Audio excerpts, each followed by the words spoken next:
Well, why do you think that is? I mean, why is that? I mean, is it just because people are lazy today, or they're bored? I mean, are we just like bored, spoiled children who've just been lying in the bathtub all day, just playing with their plastic duck, and now they're just thinking, well, what can I do?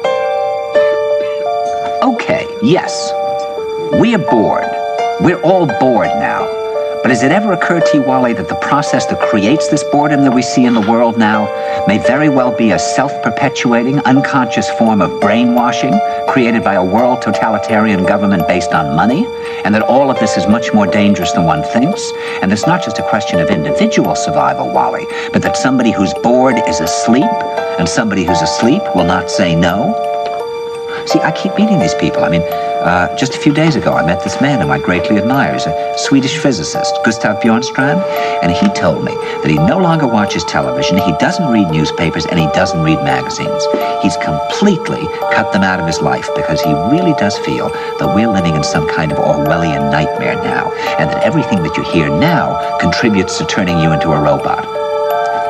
When I was at Findhorn, I met this extraordinary English tree expert who had devoted his life to saving trees. Just got back from Washington, lobbying to save the redwoods. He's 84 years old. He always travels with a backpack because he never knows where he's going to be tomorrow.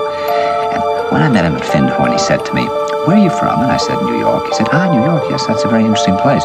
Do you know a lot of New Yorkers who keep talking about the fact that they want to leave but never do?" And I said, "Oh, yes." And he said, "Why do you think they don't leave?" I gave him different banal theories. He said, "Oh, I don't think it's that way at all." He said, "I think that New York is the new model for the new concentration camp, where the camp has been built by the inmates themselves, and the inmates are the guards, and they have this pride in this thing they've built. They've built their own prison, and so they exist in a state of schizophrenia, where they are both guards and prisoners, and as a result, they no longer have, having been lobotomized, the capacity to leave the prison they've made, or to even see it as a prison." And then he went into his pocket and he took out a seed for a tree and he said, "This is a pine tree." He put it in my hand and he said, "Escape before it's too late."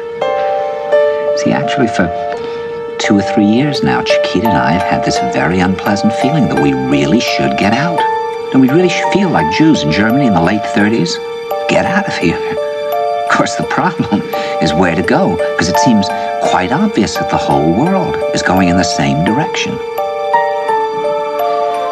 See, I think it's quite possible that the 1960s represented the last burst of the human being before he was extinguished, and that this is the beginning of the rest of the future now, that from now on there'll simply be all these robots walking around, feeling nothing, thinking nothing, and there'll be nobody left almost to remind them that there once was a species called a human being, with feelings and thoughts, and that history and memory are right now being erased, and soon nobody will really remember that life existed on the planet.